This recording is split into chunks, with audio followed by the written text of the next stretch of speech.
I still remember the exact moment I realized something was broken in the way I tried to focus. I was sitting at my desk late at night, books open, notes everywhere, telling myself that this time I would force it to work. I leaned forward, tightened my jaw, and repeated the same sentence in my head. You have to concentrate. You don't have a choice. Minutes passed, then more minutes. My eyes moved across the page, but nothing went in. My body felt stiff, my breathing shallow, my mind constantly trying to escape.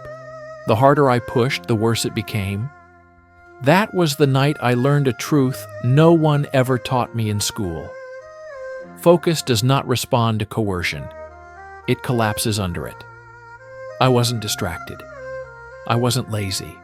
I cared too much, and that pressure turned my own mind against me. The more important the task felt, the more my attention resisted staying. I was trying to dominate my mind instead of understanding it, and it was quietly rebelling. Introduction. If forcing yourself to focus actually worked, you wouldn't be watching this video. The silent reason you can't concentrate isn't your phone, your lack of discipline, or your motivation.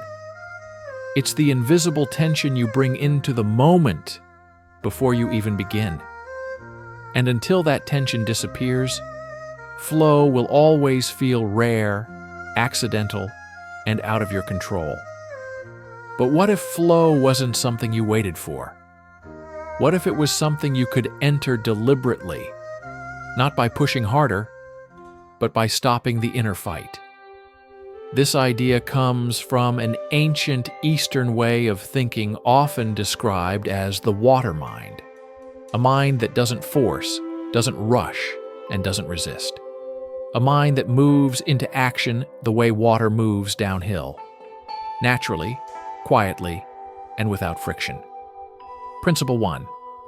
Most people believe they lose focus because the task is difficult. In reality, focus disappears because of what the task represents. Expectations, fear of failure, the need to prove something, the belief that this moment will define you. The body feels all of this instantly. Shoulders tighten. Breathing becomes shallow. The nervous system prepares for danger. Your mind isn't avoiding the work. It's avoiding the emotional weight attached to it. This is why you can focus easily on things that don't matter, but struggle endlessly with things that do. The water mind begins by removing that weight. Not by pretending the task is unimportant, but by refusing to turn it into a threat. When the pressure drops, attention has no reason to run. Principle 2. Force creates resistance. Softness creates flow. Every time you say, I must concentrate, you apply force. And force always creates resistance. The mind is not a machine waiting for commands. It's a living system designed to survive. Pressure feels like danger. Softness feels like safety. Ancient thinkers observed water and understood this deeply. Water never stiffens. It never attacks obstacles head-on.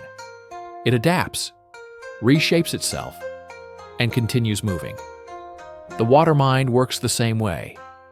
When you approach your work without inner violence, resistance dissolves. Focus stops feeling fragile. Flow stops feeling accidental. This is why flow often appears when you stop trying to control it. The moment you loosen your grip, attention settles on its own. Principle 3. There was a pattern I didn't notice for a long time. On days when I told myself I needed to finish everything, I couldn't even begin. My mind would wander before I wrote a single word. But on days when I allowed myself to just start, something strange happened. Time softened. Resistance faded.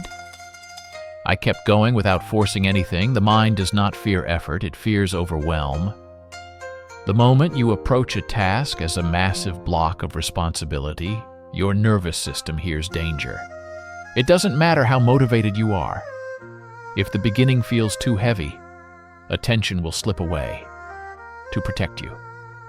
The water mind never enters through the front gate.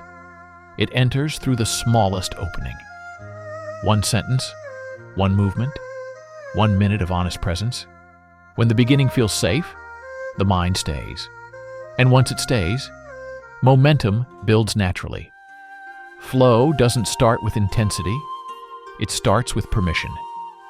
Principle 4, there is a voice that pretends to help you focus, but actually pulls you out of it. Am I focused enough? Am I wasting time? Shouldn't I be doing more right now? This voice feels responsible, even productive. But every time you listen to it, your attention turns inward and away from the task. Flow requires something uncomfortable, the disappearance of the observer. Not by silencing thoughts aggressively, but by not responding to them. Thoughts appear. You notice them, and you return. No judgment, no commentary. Think about the moments in your life when you were completely absorbed in something. You weren't checking yourself. You weren't measuring progress. You were simply there. The water mind understands that focus deepens when the need to evaluate fades. The moment you stop watching yourself work, the work begins to carry you. Principle 5. Most people try to focus with a body that is already in defense mode. Tight jaw, raised shoulders, shallow breath. They demand clarity from a nervous system that feels hunted. Flow cannot exist there. Before the mind settles, the body must feel safe. When you soften physically, attention follows naturally. This is why true focus feels calm instead of tense. Alert, but not rushed. Engaged, but not strained. The water mind listens to the body first. It allows the breath to deepen without control. It lets posture relax without forcing stillness. This simple shift sends a powerful signal. Nothing is attacking you. When the body receives that message, the mind gathers instead of scattering. How to practice. Water mind today. The next time you sit down to work, don't begin with effort. Begin with arrival. Feel the chair beneath you. Notice your breathing. Let go of the need to perform. Then choose a starting point so small that resistance doesn't wake up. Touch the work lightly. Stay with what exists now. When distraction appears, don't tighten. Don't judge. Simply return. Each gentle return trains your attention to trust the process. Over time, focus stops feeling fragile. Flow stops feeling rare. You begin to recognize the doorway into it and step through calmly, again and again. At some point, after practicing this way of working, something quietly changes inside you. You stop asking yourself whether you can focus today. You stop negotiating with motivation. You sit down, soften, begin, and that is enough. Flow no longer feels like a rare accident reserved for perfect days. It becomes a familiar state you know how to return to, even when conditions aren't ideal. You realize that the silent reason you couldn't focus was never a flaw in you. It was the constant inner pressure you were taught to apply. When that pressure dissolves, attention doesn't need to be forced. It wants to stay. The water mind shows you that real discipline is not harsh control, but gentle consistency. Not domination of the self, but cooperation with it. And this doesn't just change how you work, it changes how you live. Conversations deepen because you're actually present. Learning accelerates because you're not fighting yourself. Even rest becomes more restorative because your mind finally knows how to stop bracing for the next demand. You stop rushing through moments to reach the next one. You stop resisting time you begin to flow with it.